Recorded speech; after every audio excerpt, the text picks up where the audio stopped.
Welcome to the holiday edition of the Nova Hoopcast. We're here at Marshall High School. We appreciate Dan Hale having us out. And we did have an opportunity to speak to Dan earlier this morning, so let's go ahead and start off with that. Why don't we roll that tape, Buster?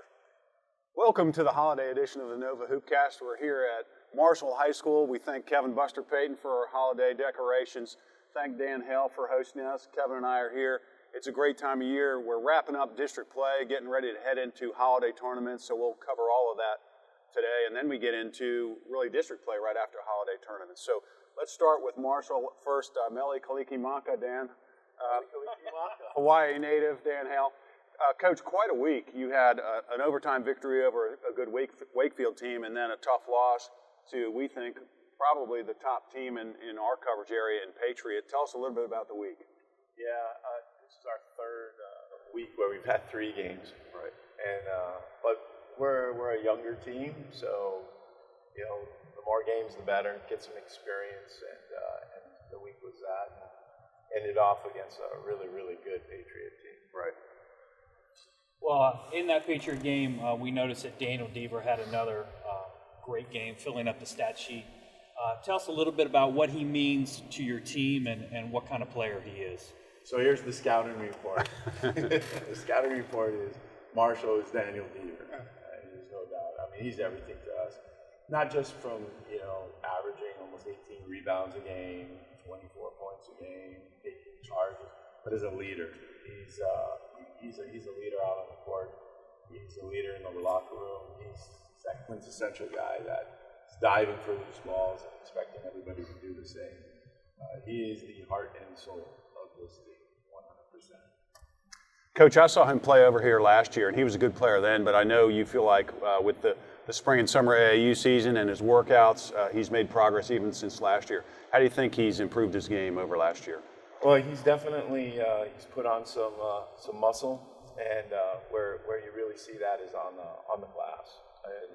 The rebounds are tremendous. He's clearing the glass.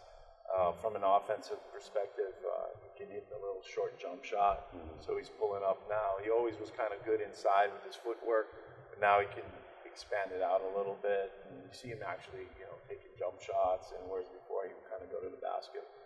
So he's really kind of stretched his game out. Right. Well, we talked about your week. I know you have a holiday tournament you're hosting here. Why don't you tell us a little bit about that matchup? So we have William Monroe from down south, and Thomas Jefferson, and Briarwoods and ourselves, and it's a good chance for us to play against teams that we're not going to see all the time. I like that from a holiday tournament perspective, and William Monroe, they battle it out down there, so that should be a good first round matchup for us, and then Briarwoods playing very well. Very good. That's a team on the rise. Somewhere we'll talk about. Absolutely. After the holiday tournament, everyone getting into district play. You had a little taste of your district competition when you played Edison at Wakefield. Tell us about the district and what your expectations are. District is tough, and I always say the district, it goes through Wakefield, and so you got to be able to play with them. Edison is very good. You can't overlook. I'll tell you, a team on the rise is Falls Church. Falls Church has really strong lower levels. A lot of close losses this year. A lot of close losses, playing with everybody pretty much. When you look at their lower levels are coming up, so you can't be sleeping on people. We've already played 4 district games, which is crazy for the holiday tournament. Right. I'm looking at it going, usually it's 2, Right. But we've got that whole back end stretch, so we'll see. Hey, Dan, before we let you go, we're here in the home of the Statesman, kind of an intimate setting for basketball. Kevin and I have both coached in smaller gyms and larger gyms. Kevin, of course, coached right here in this recently renovated gym. I know you have the Marshall mob here. What's it like on a big Friday night game in this gym? It's loud. It's packed. To me, it's high school basketball. It's everything. You've got. What I really like too is that the crowds are kind of near enough where the 2 different mobs can yell back and forth, and you get that whole action going on. it's a real fun atmosphere. Well, we wish you the best of luck in your holiday tournament, and as you head into district play, we really enjoy having you on the show and having high hopes for you guys the rest of the season. Thank you. Okay, great stuff from Dan Hale. Really a great environment to watch basketball. You're very familiar with it here, Kevin, and to see a special player in Daniel Deaver. Daniel Deaver, a great player, putting up huge numbers, not only in scoring but also in rebounding. Kid we talked about from the beginning of the season and really doing everything right now for the Statesmen. It's great for him. He's worked extremely hard. We talked to Coach Hale. He's getting some looks. They had American University come in the other night. So we wish the best of luck for him this season. Right. Let's take a look back at some of the action in Fairfax. We spoke with Coach Hale about Marshall's week. I know they played 3 games during the week. Really 2 tests, a nice win over Wakefield. That's kind of become a rivalry over the years with the 2 of them in the same league. It seems to always come down to Marshall and Wakefield. So a nice overtime win for Marshall. And I think Coach Hale said it best. This district has always gone through Wakefield. Right. Edison is much improved. They have Jared Clausen. Not much improved. They're always good. Right. Jared Clausen having a great year for the Eagles. He mentioned Falls Church, who's probably like 1-7, but is in close in every game. You never can count out Mark Gray Mendez over at TJ and the style they play. So a lot of good teams, but it has run through Wakefield. So for them to beat Wakefield, that's a big deal. Yeah, and that was a matchup of two of the elite players in the area with Deaver and Chris Warner from Wakefield. Deaver ended up with 31 and Warner with 27, so a great matchup. And then they played Patriot. We'll talk more about Patriot a little bit later, but Patriot stayed among the ranks of the unbeaten. Very few teams undefeated this year. I think in the past, through 8-9 games, you've got some teams who've won every game. But right now, we'll talk about later, but only 2 teams undefeated in our area. Right. Kevin, we talked about teams trending up last week. How about Lake Braddock? And we've talked about maybe doing some rankings. I'll tell you what, I have a hard time ranking people ahead of them. And here's why. I think in the past, and we've spoken with Coach Mitras plenty of times, and we've watched him and coached against him, and he's coached every imaginable type of style of basketball, and now he's playing at breakneck pace, shooting tons of threes. But it's more than just a kind of a gimmicky style. Sometimes you see teams that are trying to build a program do that to kind of get some attention and get some interest in the program. Well, he's got that, but he's also got a lot of talent. So they beat Oakton 111 to 76. A good very Oakton good team, 111 to 76. And then Madison held them to 87. They beat Madison 87-65. And I know Coach Roller was doing everything he could to try to slow them down, but as you mentioned, not a gimmick at Lake Braddock when you have players like Quentin James, Sam Grable. They've got a very talented freshman center who's doing very well for them, someone in the post they haven't had in the past, but you never know what to expect, and I wouldn't want to play Lake Braddock come playoff time. Yeah, being on the staff at Fairfax, we'll play them, and I think as a coach, that's a nightmare. I think it's tough to play against that style. Anytime you see a style that maybe you don't see that often, and then to play that style with the talent they've had playing that style is a real challenge for a coach. So those are some games in Fairfax. Another one I'll mention, Robinson over TC, 57-53. We know Dale Prue is at TC, putting in a new system. Robinson off to a 7-2 start, which is kind of a nice surprise. A little bit of a surprise. They graduated, a great player in Greg Rouson, who's now at University of Mary Washington. Putting up big numbers down there. His brother's still there. His younger brother Drew Rouson doing a good job. Right. Tanner LaPlante scoring for them. But 7-2, another team in that strong Patriot district that could beat you.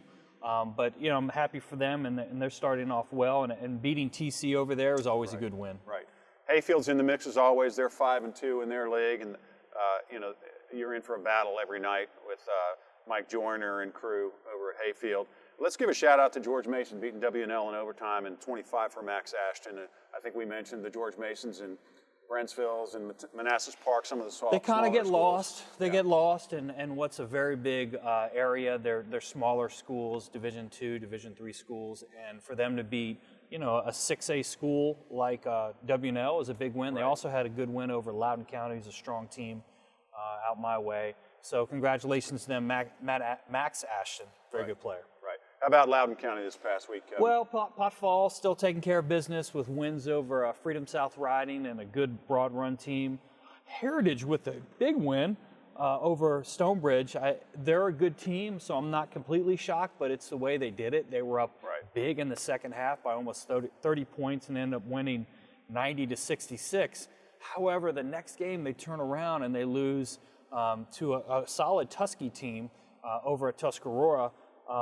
Chandler Tootin for Tuscarora had 36 points that night, but what really impressed me about Coach Al Smith, and when we talk about Al Smith, we talk about his jackets. I put that out on Twitter.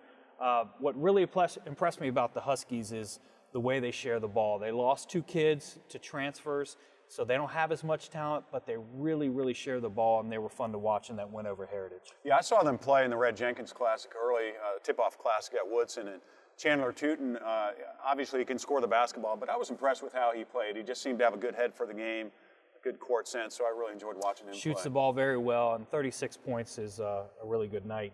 Other teams on the rise, Briar Woods beating Loudoun Valley in a good game on Monday. They had some kids hurt early on in the season, 2 starters, and they're now back, and they can really score the ball. Then they go to Woodgrove, who I thought was going to be the best team in that district, and win at Woodgrove on a Friday night. So they're at 5-3 right now. Right. And the last team is Dominion, another team that had injuries early on in the season, who has those kids back, end up winning 2 buzzer beaters in the same week. They beat Heritage 68-60, and then they beat Loudoun County 59-56. So they're having a good week. They're healthy. Their record doesn't show it, but they could be a team to be reckoned with in that Dulles district. Yeah, good week for Potomac Falls. Great week of basketball in Loudoun County as always. Let's move over to Prince William County. Patriot still undefeated. Nice win here at Marshall. Great balance, well coached. They're not going anywhere. No. Also, Osborne, we had Rocky Carter on last week.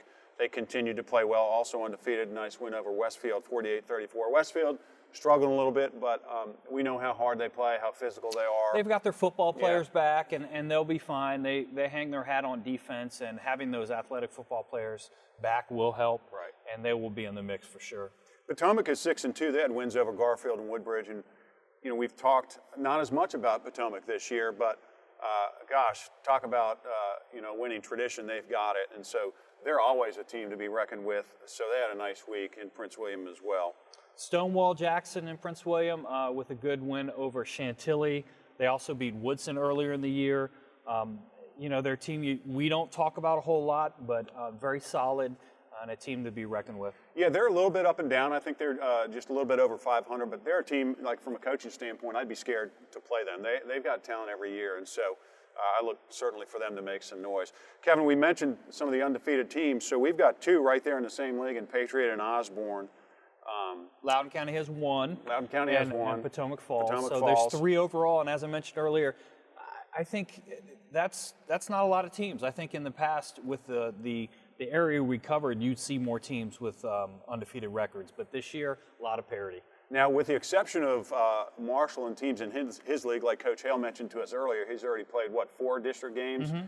Most teams haven't played any, and I think most coaches will sell to their kids, look, we haven't accomplished anything yet. We're off to a nice start. It really is all about district play, and I think the holiday tournaments, which we'll talk about in a few minutes, give you one more opportunity to kind of tune up for district play. But at this point in time, still, those teams have made some noise in Patriot, Osborne, and Potomac Falls. There's still a number of teams. We mentioned not as many undefeated teams. There's a number of teams with 1 loss, Kevin. Lake Braddock being one we mentioned earlier. West Potomac only lost to South County. Still a very good team. Fairfax, 8-1 heading into the break. Riverside, 8-1. Manassas Park, 7-1. So a lot of teams that hopefully will be tested over the Christmas break, but definitely tested when they get into district play because of that parity. Right. Yeah, so a good start for a number of teams in this area. And again, big picture, how much does it mean? We'll see. Some of these teams get into district play, and it's a war every night, and that's a great topic to talk about sometime. There's such familiarity, and there's so much scouting that goes on in district play, so it's kind of a different animal when you get into district play as opposed to these non-district games. Right, you don't have the sophomore who can light it up that teams outside of your district don't know about. The teams in your district know you, they know your personnel, and it's just a whole different ball game when you get into district play, And that's what's exciting about this time of year, getting into those games, those rivalry games, maybe a little bit bigger crowds, maybe a little bit of bad blood, you never know, but it is a lot of fun. Yeah. So as always, a great week of basketball throughout Northern Virginia as we head into holiday tournaments. We'll take a quick break and we'll have a special guest that'll join us and help us break down some of the holiday tournaments. All right, we're back and we're ready to talk about holiday tournaments. We've got our holiday set all ready to go. We got special guest Jerry Lin. Santa Lin. And the holiday spirit. I'm not sure if his hat fits, but he looks good nonetheless. So we're going to talk a little bit about the holiday tournaments that teams get into. We'll start off with out-of-town tournaments, and then we'll talk about teams in our area that are playing, which is why we have Jerry Lin, because he's our expert with teams here in the Northern Virginia area. All right, so we'll start off with Tuscarora. We talked about them earlier with a big win over Heritage. They're going to be headed over the mountain, as they say, in Western Loudoun, over to Jefferson County, always a tough place to play for their tournament. Hey, Kevin, along those lines, isn't there, as a Loudoun County guy, isn't there kind of a history with some of the Western Loudoun County schools going over and playing Hedgesvilles and some of those teams? There are. In that Martinsburg, Jefferson area, you have Hedgesville, Musselman, Martinsburg High School, a lot of good teams, and they do come over and play over the mountain, as they say, to play Loudon Valleys and Woodgrove. So Tuscarora going over there, it'll be a hostile environment, and Jerry and I have been to Jefferson County. They have a good brand of basketball there, so it'll be a good challenge for Tuscarora, and good for Coach Al Smith. He went to the Woodson tip-off tournament. He's going over to Jefferson, really challenging his team. Good. Right. In Maryland, you have a couple Prince William teams going over to the Governor's Challenge, a huge tournament in Salisbury, Maryland. Potomac, Osborne Park, Forest Park, and Patriot all headed over there. Loudoun County will be going over to the Winters Mill tournament in Maryland. They've gone over to Maryland a lot. Not too far away, but definitely seen different teams, and they've had some good success. Going to the southern part of Virginia, you've got TC going to Henrico in the Richmond area. West Potomac going to the Daily Progress tournament, a tournament I think you've been to before. That's in Charlottesville. Right. Colgan's going down to Fredericksburg to play in the James Monroe tournament, and Freedom Woodbridge going down to Petersburg, a little bit south of Richmond, to play in the Tri-City Classic. Yeah, interesting point there, Kevin, and Coach Hale, when we spoke to him, talked about it earlier as well. Up in this area, you play Summer League, Fall League, you got a team camps, obviously the regular season. You see all the same teams, and I think it's kind of nice to go play some different teams, whether you go out of the area or you go to a tournament that maybe has some teams that you don't normally see and see a different brand of basketball. So I think it's good for a lot of these teams to see some different competition. Agreed. Going to Pennsylvania, you've got Woodson. I think that's going home for Coach Doug Craig to Bethlehem. He's been up there before, I think. Bethlehem. They won the tournament last year. They won it last year. Yeah. All right, that's why you're here. Edison going to the Shamrock Showcase in Camp Hill, Pennsylvania. Some good teams from Reading around there. South Lake's going to the Boardwalk Classic in New Jersey. And then some teams going south looking for that warmer weather. Right. You have Rockridge, who's headed down already to the Hilton Head tournament, a tournament they've been to before. I know they won their first game and they were in the semifinals there. That happened last night. I don't know the result, but we wish good luck to them. And then Loudoun Valley already wrapped their tournament up down in North Carolina. They won by 40 in the final. Wow. A good win for them. Going to Florida, you have Coach Roller and his Madison squad going to Panama City. Great place to be this time of year. And then Langley going to the Orlando tournament in Florida as well. I think a tournament they've been to several times. So the KSA tournament there in Disney. So a lot of teams getting out of the area, seeing different teams, but some teams staying local, which is why we have our expert Jerry Lin. Coach Doyle, maybe you want to talk a little bit about some of the tournaments that people can see in our area. Well, we have the Glory Days tournament in Lake Braddock. They've hosted that for years. It used to be called the Tournament of Champions. It was a Tournament of Champions when they first started. But then they didn't get all the champions. Right, so they had to change the name. Yeah, they just. But I'll tell you what, Lake Braddock has a chance to be champions this year, so they might be able to rename their tournament. So we got Mills Godwin and Stonewall Jackson. Mills Godwin comes up here a lot. They've been to the Chantilly tournament over the years. So they'll play Stonewall. Green Run against Bishop Ireton. Another thing we talk about sometimes in these tournaments is an opportunity for some public-private matchups, and I know there's some more we can highlight a little bit later. Friendly from Maryland playing Champ from Loudoun County, and Hilton at Lake Braddock in the nightcap in the first round game. Again, Braddock. What'll be interesting in that tournament is if coaches from out of the area haven't done their homework, they'll be shell-shocked when they see Braddock play. So that'll be a great tournament. So that's all on Wednesday the 26th. How about Thursday, Kevin? Thursday's really when the tournaments start in our area. But before we get started, Jerry, tell me what you think about the Glory Days tournament, maybe some teams you know about and who you like. Well, Mills Godwin has always been traveling to the North Virginia area to participate in a Christmas tournament. I felt the coach at Mills Godwin does a heck of a job. But Stonewall's got Isaiah Folk, who is one of the top scorers, in my opinion, in the old North Virginia. We left him out on our poll. I think you left him out. And we got some flack. No rap, no That's cap. gonna be a good What they game. said. They said Well, no rap, no yeah. cap. Yeah, he took the motivation. And good for him. Right. Yeah, we did leave him out. That's going to be a good game. And Champ's got a Savage. Tyler Savage. Tyler Savage great can really athlete. play. But yeah, as Brian said earlier, like Braddock, that game's probably going to be at least 90 points, and they got three really fantastic players in Quentin James, Shane Grable, and a big freshman, David Solomon, who is making noises. Right. I really think like Braddock is going to keep it very entertaining. Right. We know that Brian Metris is going to make it fun for his own holiday tournament. Absolutely. All right, so let's move on to the George Long Holiday Hoop Classic over at Wakefield. Always a great place. If you've never been to Wakefield, they have an awesome gym. You kind of sit down, you walk down, which is unusual for our area. But you've got Flint Hill versus Hayfield. And the first game of the day. Yeah, that's one of the best matchups, I think, man. of all these tournaments, a first-round game. Jordan Hairston, a transfer from Westfield, now at Flint Hill, having a really good year. Obviously, Michael Jordan from Hayfield, Daniel Peterson, and just a lot of depth at Hayfield. That's a game I'm personally going to go to. I'm looking forward to see. You've got Annandale versus Colonial Forge, Washington Lee versus South County, and then West Springfield in the nightcap versus the host, Wakefield. Jerry, anything jump out at you when you look at that field? Yeah, a lot of good individual players stand out for me in this tournament.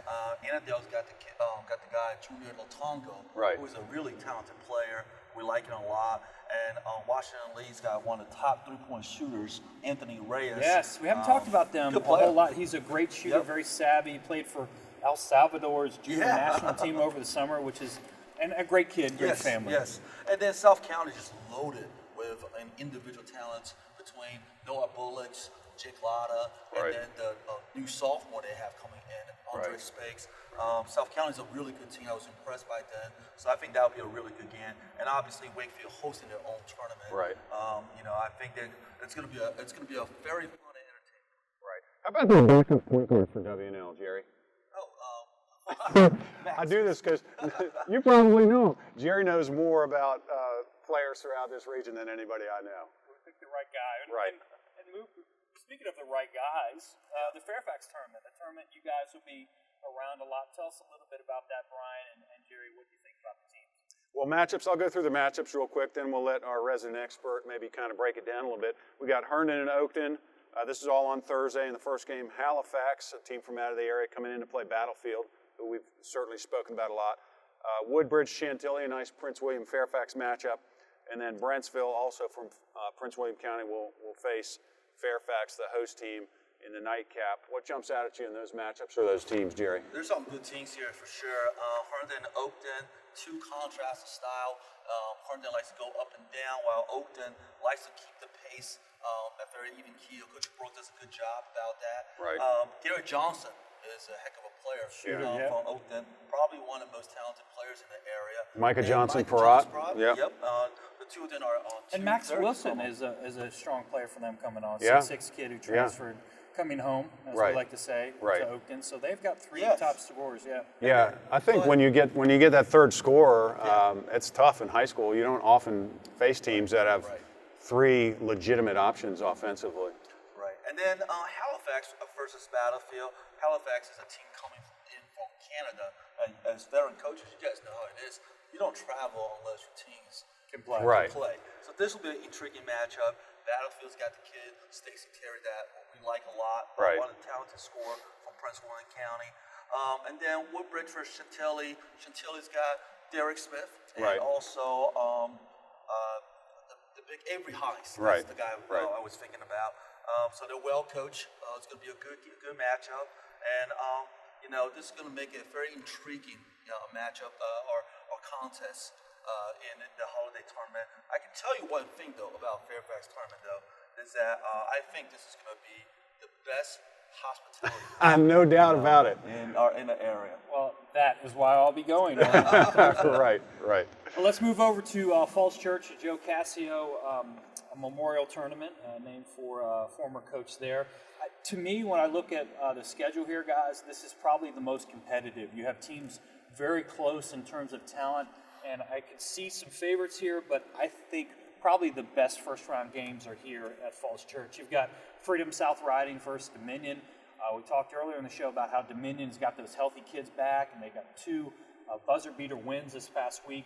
That'll be a very good game. That's at 12:30. Then Centerville, who has got a lot of talent, playing a George Mason team who's got a couple good wins on the resume at 2:15. You've got Garfield and Mountain View playing at 7:30. And then Liberty, a team that we don't know a whole lot about. They're in Fauquier County, but they've had some good wins as well, playing under the radar Falls Church team with a 1-7 record, but they're in every game. So to me, this is maybe the most competitive tournament. Maybe not the most talented teams, but everyone's kind of in the right place. How about that Loudon matchup in the first round, the first day? Yeah. Freedom South Riding versus Dominion. Blaze Johnson and Robbie Kramer, those two are really good players from Freedom South Riding. I do agree that there's some good matchup there. I think, Brian, you've seen Centerville, right? Yeah. Centerville's a pretty good team matching up with George Mason, who's playing a lot better lately. Yeah, they are, and I agree with Kevin. This is a pretty evenly matched tournament. Centerville, I actually had a chance to see them twice this week, and obviously they have one of the elite scorers in Bryce Douglas. He had 31 in their win over West Springfield. You guys think people are just scoring like crazy? I feel like we've talked every week about somebody or multiple people scoring in the 30s, and I don't know if it's just the way the game is played, but I just feel like people are lighting it up. I mean, yeah, I agree. I would say it's more kind of style of play. It's just kind of free flowing. The 3-point line, getting up down the floor, just seems to kind of be the trend nowadays of how teams play. What I was impressed with, I was going to mention about Bryce Douglas from Centerville in the game against West Springfield. He wasn't forcing any action. He kind of let the game come to him and just ended up with 31 points. So that's an evenly matched tournament, I think. Anything else about style of play, Jerry, or any of those teams? Yeah, I think that before teams get into district play, I think teams typically like to play in an open style without a whole lot of intention to slow the game down. So I think that has a lot of effect to it. But certainly you can see the trending though. The scores are up all across the league. I think style play, as Kevin mentioned, certainly plays a huge part of it. Centerville can light it up any night, as you say.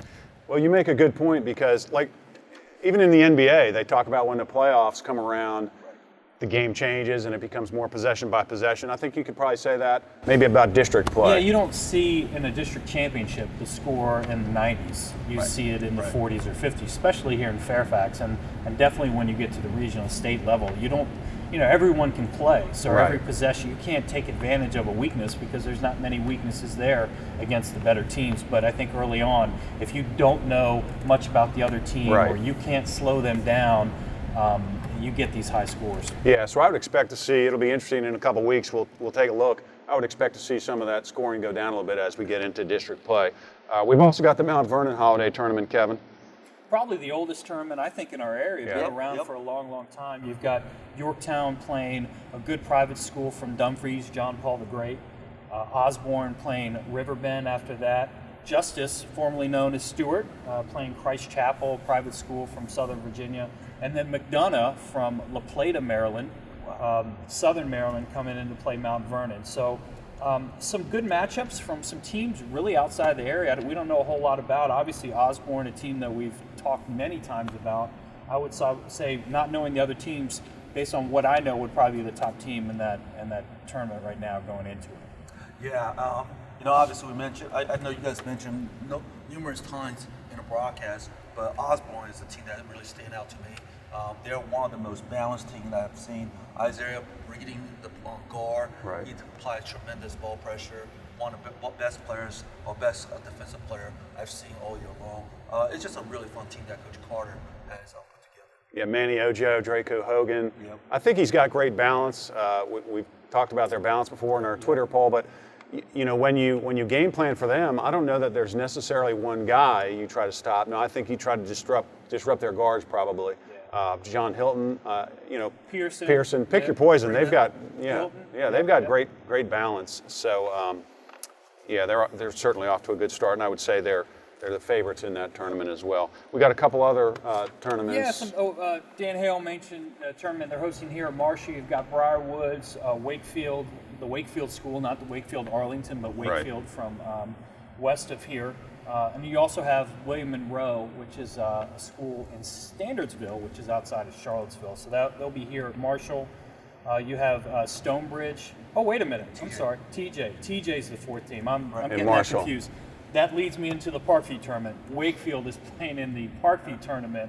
Oh, and they open up with Stonebridge, and then Manassas Park and Parkview are the other two teams. So two smaller tournaments with 4 teams each, and then last but not least, Riverside heading over the mountain to play at James Wood in Winchester. Seeing some different teams there, and they could face a friend of yours, Brian. They could face Don Burgess. Don Burgess. Don Burgess, who coaches now at Harrisonburg, is also in the tournament, so it'd be fun to see him. He's done a great job. They came up last year to play Wakefield and the state tournament. So hopefully we'll get a chance to see him. But just a lot of fun, I think. And if you're a junkie like we are, great opportunity to leave early in the morning, get some breakfast, and then hit tournament after tournament and eat in hospitality rooms and see old friends, which is my plan on Thursday. Kevin, Riverside's heading over the mountain to face, who are they facing in Winchester? They're Boonesboro. Oh, James Wood. And is it the same mountain that Tuscarora's going over? We're all going over the mountain. Okay. Should be going over the mountain when she comes. That old song. Yeah, that's what we call it out there. All right. You don't know. Out there in God's country in Loudon. You don't know what we're all about. Right. You drive a truck, but you don't really drive a truck. You don't use the truck. You listen, drive it to be. back in the early days when we used to go out to Broad Run, when you were coaching there and playing there, that was about the only school around. It was definitely going out to the boondocks. Now, like Broad Run's like those kids who live there. They're like city kids. Yeah, I parked my truck on Truck Row. Proudly. I had an F-150 that we bought from the sheriff because the back window had been blown out and a high speed. By a shotgun? Probably moonshine running. So, a lot of fun with you guys today.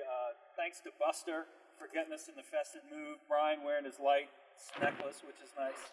I'm dabbing it up with my Christmas. What was that? Santa. I'm dabbing, All right. I don't know if your girls are going to like that. Old. Yeah, this isn't the don't do that dad category. Hey, let me also say, we do actually get asked from time to time about the Hoopcast, and people tell us they watch. But one of the things they ask is, when are you going to have Jerry back on? So Jerry's back. He was with us when we were in a podcast format, so we're happy to have him with us as well. Shameless plug, follow us on Twitter, subscribe to us on YouTube. This is our new thing, so please subscribe and you'll get all the videos that we have coming out. And we're going to take a week off. We will not be back here on the 30th. We'll skip a week and we'll be back for district play in January. Happy holidays, Merry Christmas, and Mele Kalikimaka.